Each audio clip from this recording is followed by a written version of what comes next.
Hai sahabat pupuk, tahukah kamu apa yang membedakan kedua tanaman ini? Tonton terus dan simak penjelasannya ya. Sama seperti manusia, tanaman juga membutuhkan gizi seimbang untuk dapat tumbuh dan berkembang. Gizi atau nutrisi tanaman ini dikenal dengan istilah unsur hara.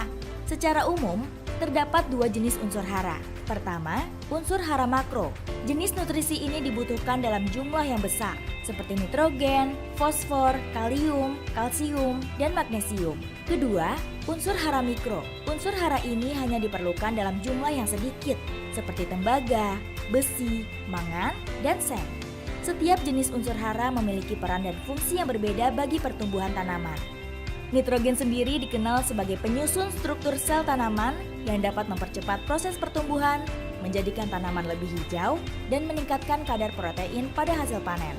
Berbeda dengan fosfor yang lebih berperan dalam pertumbuhan benih, akar, bunga, dan buah.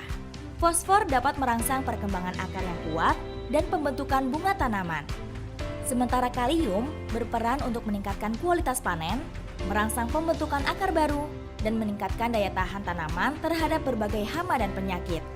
Jika sahabat pupuk gemar berkebun atau bertani, jangan lupa untuk selalu memperhatikan nutrisi tanaman ya. Jika tidak terpenuhi, tanaman tidak akan tumbuh dengan baik, sehingga hasil panen pun menjadi kurang optimal. Lantas, bagaimana kita dapat mengetahui jika tanaman kekurangan nutrisi? Sahabat pupuk dapat memeriksa dan mengamati tanda-tanda yang muncul. Biasanya, kekurangan unsur hara akan menimbulkan gejala yang berbeda-beda. Kita ambil contoh nitrogen. Saat kekurangan nitrogen, tanaman akan terlihat kurus dan kecil. Daunnya pun mulai menguning, mengering, hingga akhirnya rontok. Berbeda dengan magnesium yang ditandai dengan munculnya bercak kuning pada bagian daun tua.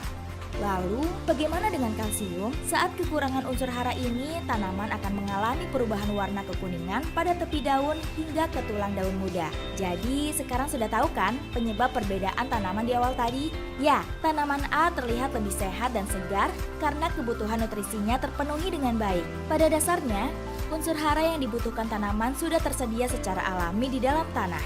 Namun jumlahnya sangat terbatas, sehingga belum cukup untuk memenuhi seluruh kebutuhan tanaman.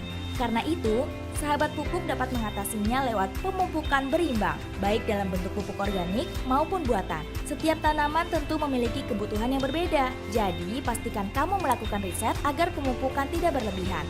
Jangan lupa untuk selalu memenuhi kebutuhan pupuk berkualitas hanya dari sumber terpercaya, seperti PT Pupuk Indonesia.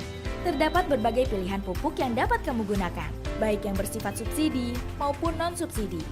Jadilah pelanggan cerdas dan selalu waspadai produk pupuk tiruan.